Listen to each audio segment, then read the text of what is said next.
Under 19లో 14 సంవత్సరాల కుర్రోడైనటువంటి వైభవ్ సూర్యవంశీ ఒక ఉతుకుడు ఉతికేశాడు. వీర బాధుడు నరకం చూపించాడు. కేవలం 80 బంతుల్లో 175 పరుగులు, 15 సిక్స్లు, 15 ఫ్లోర్లు.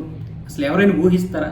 14 సంవత్సరాల కుర్రోడే ఈ విధంగా మమ్మల్ని బాధేస్తే ఇంకా బీసీసీఐ విపరీతంగా రెచ్చిపోద్ది. ఇప్పటికే బీసీసీఐ ఐసీసీఐ అండతో విపరీతంగా రెచ్చిపోయి పాకిస్తాన్ మీద అలాగే బంగ్లాదేశ్ మీద కొన్ని నిషేధాజ్ఞలు అలాగే వాళ్ళని క్రికెట్ ఆడనివ్వకుండా చేయడం ఈ కుట్రలో భాగంగా చేస్తుంది. అలాంటిది ఇప్పుడు ఒక 14 సంవత్సరాల కుర్రోడు ఇలాంటి వీర బాధుడు బాధితే ఇంకా రెచ్చిపోద్ది. కాబట్టి సూర్యవంశిని బ్యాన్ చేయాలని ఈ నాజిర్ హుస్సేన్, ఇంగ్లాండ్ మాజీ కెప్టెన్, కామెంటర్, తెలుసు కదా, ఇప్పటి నుంచి కాదు, వీడు మన మీద చాలా రోజుల నుంచి కక్ష అనేక విధాలుగా మాట్లాడుతున్నాడు. వీడు మొన్న పాకిస్తాన్ మనతో 15వ తారీఖున నేను క్రికెట్ ఆడమని బహిష్కరించింది కదా, దాని గురించి బంగ్లాదేశ్ గురించి, బంగ్లాదేశ్ ఆడకపోవడంలో తప్పేముంది, వాళ్ళ దేశం గురించి వాళ్ళు ఆడడం లేదా.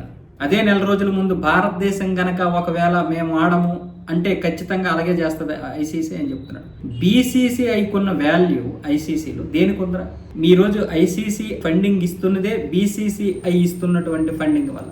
ఈరోజు భారతదేశ క్రికెట్ బోర్డుకు ఉన్నటువంటి వాల్యూ, దాని నుండి వస్తున్నటువంటి ఆదాయమే మీరు తింటున్నారు. 90% ఆదాయం ఒక్క భారతదేశం నుంచే వస్తుంది. ఆ డబ్బుని మొత్తం డిస్ట్రిబ్యూట్ చేస్తుంది. ఆ డబ్బే పాకిస్తాన్కి ఇస్తుంది, బంగ్లాదేశ్కి కూడా ఇస్తుంది ఐసీసీ.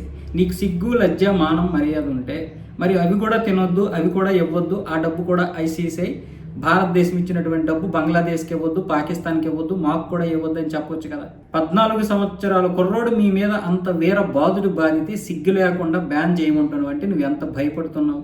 భయం స్పష్టంగా తెలుస్తుంది. విపరీతంగా భయపెట్టేశాడు వైభవ్ సూర్యవంశీ. 14 సంవత్సరాల సూర్యవంశీకే మీరు భయపడిపోతే మీరు బీసీసీఐని తట్టుకోగలరా?